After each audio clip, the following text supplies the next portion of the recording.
Mark just wanted peace in his new home until his HOA president blocked his mailbox with her SUV and dared him to walk for his mail.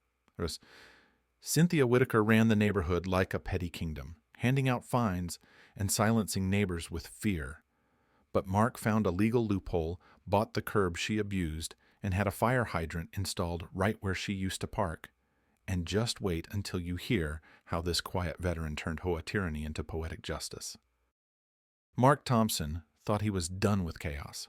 After 27 years as a firefighter in Houston, he'd seen enough emergencies to last 2 lifetimes.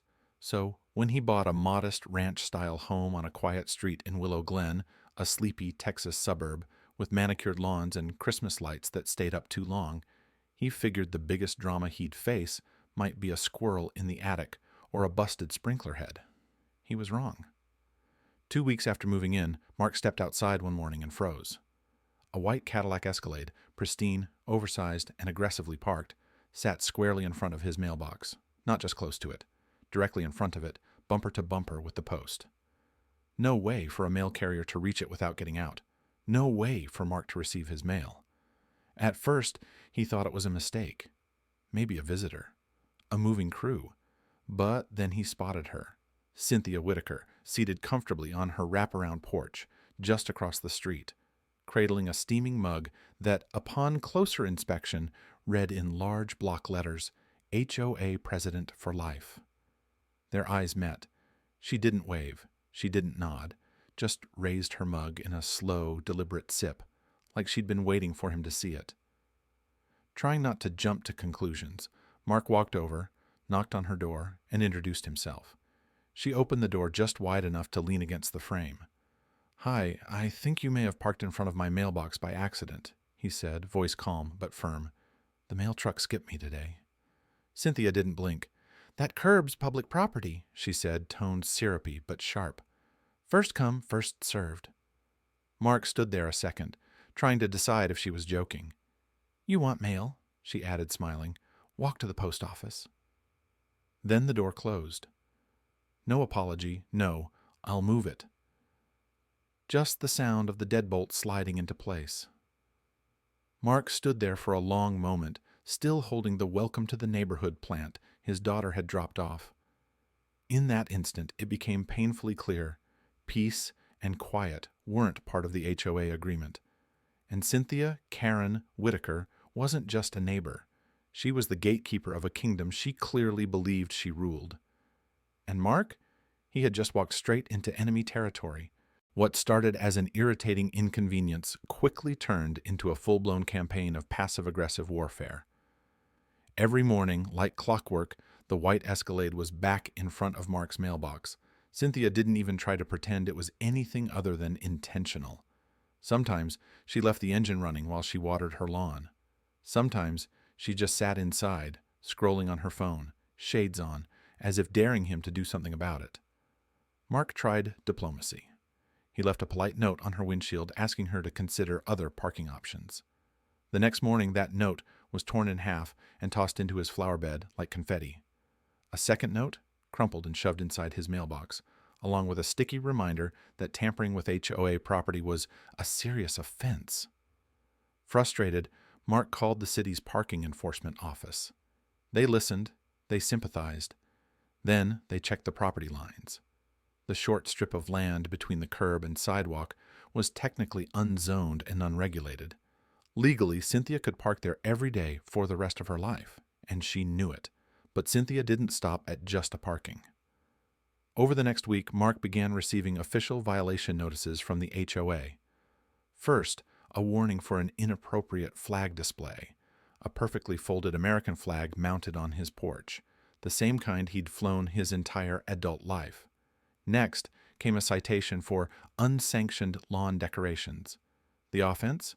A hand-painted garden gnome, a birthday gift from his daughter, nestled under the dogwood tree. Mark thought it couldn't get more absurd. He was wrong. Cynthia called an emergency HOA board meeting. The only item on the agenda, community disruption by resident at lot, #43. That was Mark.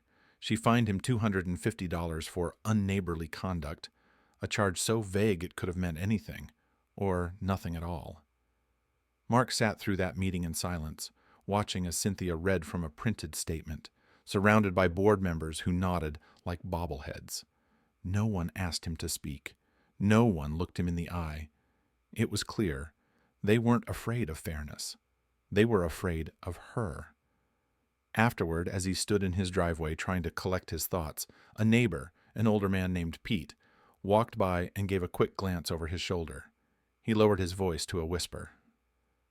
"She had my shed torn down last year," Pete said, eyes darting toward Cynthia's house. "Said it was too visible from the street." "The thing had been there for 20 years. Just be careful." Mark nodded slowly, because in that moment it finally sank in. This wasn't just about a parking spot, or a flag, or a gnome. This was about control. And Cynthia Whittaker, HOA President for life, wasn't just enforcing rules. She was making sure everyone knew exactly who held the leash. Everyone has a breaking point. For Mark Thompson, it came on a rainy Tuesday morning when he found yet another violation notice tucked beneath his front door, this one for unapproved porch seating. The chairs in question had been there since move-in. Nothing fancy. Just a couple of wooden rockers he refinished himself. But the message was clear. Cynthia wasn't stopping, and the HOA wasn't going to help. So Mark stopped reacting and started planning. He spent 3 evenings at the county records office, flipping through property maps, zoning charts, and land use registries. At first, it felt hopeless. Every inch of Willow Glen seemed to be accounted for, deeded, restricted, regulated. But then, in a forgotten corner of an old plat map, he saw it. A thin strip of gravel running parallel to the street, just a few feet wide and 18 feet long, wedged perfectly between the city sidewalk and the road, the very spot where Cynthia parked her Escalade. The land was marked unclassified utility buffer, a bureaucratic way of saying no one officially claimed it, and no one had maintained it in years. But under Texas Municipal Code, unclaimed land that isn't actively zoned and isn't in use for essential infrastructure can be petitioned for private use, if the applicant proves public benefit. Mark smiled for the first time in days. He submitted a formal request to the county citing community safety improvements. He backed it with letters from 2 retired colleagues on the fire department and documentation about poor hydrant coverage in the area. He even offered to fund the installation himself. It passed review in under 2 weeks. On a quiet Friday morning, a city truck rolled up with a backhoe and a crew in reflective vests. Cynthia stood at her window watching, phone in hand, clearly confused but not yet panicking. By lunchtime, a freshly painted fire hydrant stood tall and gleaming, bright yellow with a red top approved by the fire marshal and fully registered with the city. It sat squarely in the middle of the gravel shoulder, precisely where Cynthia's SUV had claimed daily residence. Mark didn't say a word. He didn't need to. The hydrant came with a clearly posted sign. No parking, fire lane, violator subject to fine and tow. The fine? $500. The tow? Immediate. From that moment on, the space Cynthia had used as her personal parking throne became a civic asset, untouchable, enforceable, and not even the HOA could override it. Mark hadn't raised his voice. He hadn't broken a rule. He had simply played by the same book Cynthia swore by, and wrote his own chapter. The morning the hydrant was installed, the silence didn't last long. At precisely 7:42 a.m., the screen door across the street slammed open, and out came Cynthia Whittaker, robe fluttering, flip-flops slapping against the driveway, phone clutched in one hand like a badge of authority. She stormed across the lawn, stopping at the curb as if the hydrant might move out of her way on command. She pointed. She paced. She shouted loud enough for half the street to hear. "This is illegal," she barked. "You can't just change public property."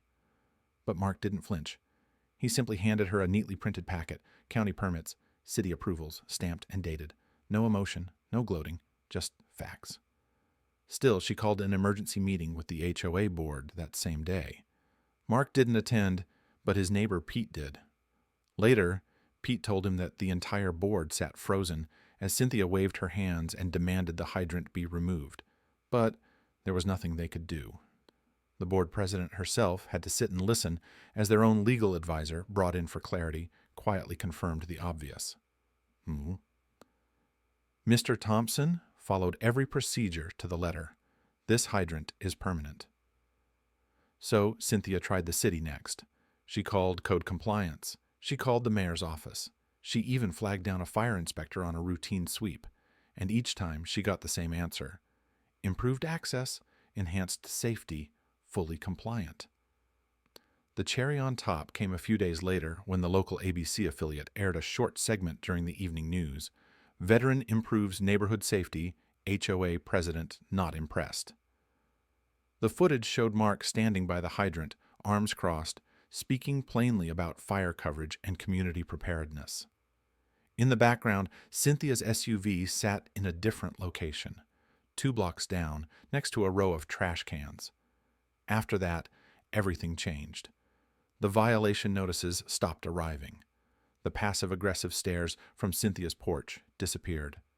The white Escalade never came near Mark's mailbox again.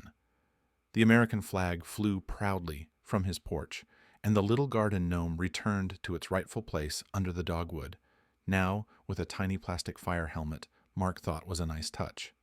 As for Cynthia, she skipped the next HOA meeting and the one after that.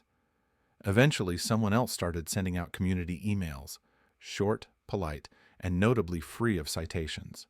Mark didn't celebrate. He didn't brag or gloat.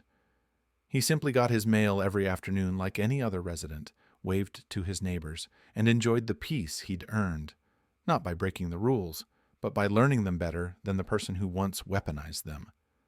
Because sometimes, the best way to defeat petty power isn't to fight it head on, it's to own the very ground it stands on.